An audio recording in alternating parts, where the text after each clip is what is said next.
शिवाजी महाराजांना 32 वर्षाचं, स्वामी विवेकानंद, नेताजी सुभाषचंद्र बोस यांच्याही बाबतीत तेच झालं. जर ही माणसं अजून थोडी जगली असतील तर कदाचित इतिहास बदलला असता. नैसर्गिक बुद्धिमत्तेसारखीच जर आपण कृत्रिम बुद्धिमत्ता निर्माण करू शकलो तर हीच संपूर्ण प्रक्रिया तंत्रज्ञानाच्या मदतीने जर आपण वेगळ्या पद्धतीने जर कृत्रिम करू शकलो तर हा जेव्हा प्रश्न माणसाच्या मनामध्ये निर्माण झाला त्यावेळी सर्वात अगोदर कृत्रिम बुद्धिमत्ता या तंत्रज्ञानाच्या संशोधनाला सुरुवात झाली ही आपण गोष्ट लक्षात घ्यायला हवी. तुम्हाला असं वाटेल की कृत्रिम बुद्धिमत्ता हा अलीकडच्या टप्प्यामध्ये यशस्वी झालेला तंत्रज्ञानाचा भाग आहे, पण गोष्ट तशी नाहीये. 50च्या दशकामध्ये ॲलन ट्युरिंग यांनी जेव्हा मशीन टेस्ट वाक्य जोपासणाऱ्या आणि ज्या देशाच्या संस्कृतीची संपूर्ण जगभरात प्रशंसा केली जाते त्याच भारत देशात माझा जन्म झाला याबद्दल मी स्वतःला खूप भाग्यवान समजतो. आणि त्यातही पुढे जाऊन छत्रपती शिवराय, शाहू फुले, आंबेडकर यांच्या पुरोगामी महाराष्ट्रात माझा जन्म झाला हे म्हणजे दुधामध्ये साखरच. पुणे 48 वर्षांचे आयुष्य लाभलेल्या शाहू महाराजांचं कार्यकर्तृत्व खरंच खूप मोठं होतं. वयाच्या 20व्या वर्षी झाडाखाली भरणाऱ्या शाळांमध्ये 4 ब्राह्मणाखेरीज कोणीही नव्हते. अशा वेळी पुढची पिढी बाच्या मागणं पाडसार घेऊन जाता कामा नये म्हणून मे 1945 रोजी परिसरातील सर्व प्रतिनिधींची सभा घेऊन त्यांना शिक्षणाच्या जबाबदारीची जाणीव करून देऊन झाडाखाली भरणाऱ्या शाळेंना तालमीत आसरा मिळाला. समाज प्रबोधनातून बळीराजाची मुलं गवत गिरवू लागली. आपण 21व्या शतकातील डिजिटल क्रांतीच्या लाटेत आहोत. आज सर्वत्र माहितीचा महापूर आहे. गुगलवर एखाद्या शब्दाचा जरी अर्थ घ्यायला गेलो तर लाखो पाने आपल्या समोर उघडतात. परंतु या आहे डिजिटल युग आणि वाचन संस्कृती त्यासाठी वेळ घेतलेला आहे 6 मिनिटे 50 सेकंद. यानंतर पुढची स्पर्धक आहे श्रेया बबन कांबळे आणि या स्पर्धेला वक्तृत्वपटूंचा उत्स्फूर्त अशा प्रकारचा प्रतिसाद लाभला. पण तरी मला खंत वाटते की राज्यस्तरीय स्पर्धा असताना महाविद्यालयीन स्पर्धक थोडेसे कमी असले तरीही चांगले होते, बोलण्यासारखे होते, मांडण्यासारखे होते. आणि लोकराजा छत्रपती शाहू महाराज यांच्यावरती बोललं गेलं. सहकार दीपस्तंभ कैलासजी दादासाहेब पाटील कौलकर यांच्यावरती 2 भाषणं झाली. मला असं अपेक्षित होतं की ऋतुचक्रातील बदल एक आव्हान हा एक विषय कोणतरी बोलायला पाहिजे होतं. मॅडमने सांगितल्याप्रमाणे 2-3 विषयाला कुणी स्पर्श केलेला नाही. राजर्षी शाहू महाराजांच्यावर एक 3 स्पर्धक बोलले.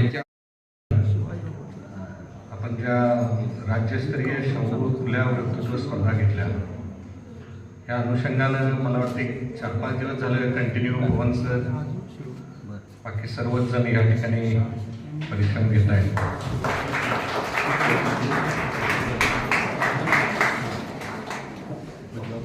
आज या ठिकाणी उपस्थित आता नुकतेच झाले ज्यांची पुण्यतिथी आहे दादासाहेब पाटील कौलकर त्यांचे नातू आणि आमचे भोगावती कारखान्याचे माजी चेअरमन आणि सध्याचे या ठिकाणी आयोजित केल्या या स्पर्धेचा निकाल मी या ठिकाणी जाहीर करणार आहे. तत्पूर्वी थोडंसं एक आपल्या महाविद्यालयामध्ये दरवर्षीप्रमाणे याही वर्षी भोगावती महोत्सव सुरू झालेला आहे. त्याची सुरुवात आजपासूनच झालेली आहे. त्यातला पहिला टप्पा जो आहे तो दिनेश विजय पाटील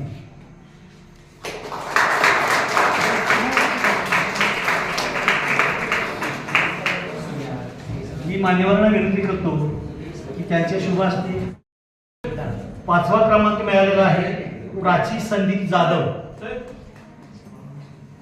प्राची आहे अस्मिता संजय राणे. 4था क्रमांक मिळालेला आहे अस्मिता संजय राणे.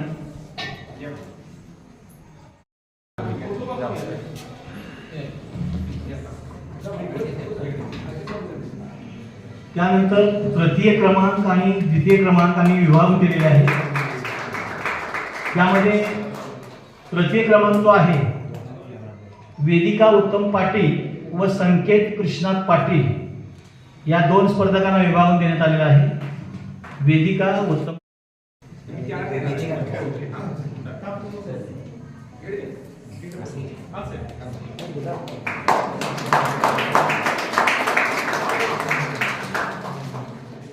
द्वितीय क्रमांक देखील आम्ही विभागून दिलेला आहे.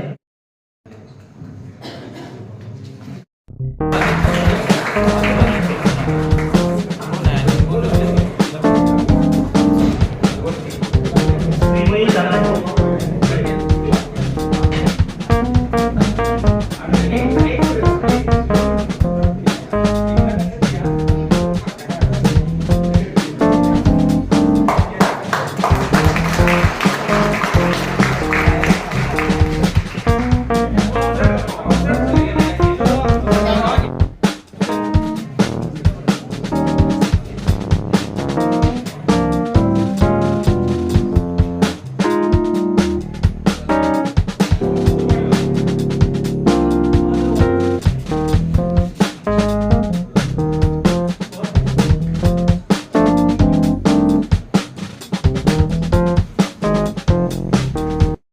भोगावती महाविद्यालय त्यांच्या वतीनं हा खुल्या राज्यस्तरीय वक्तृत्व स्पर्धेचा कार्यक्रम या ठिकाणी संपन्न झाला.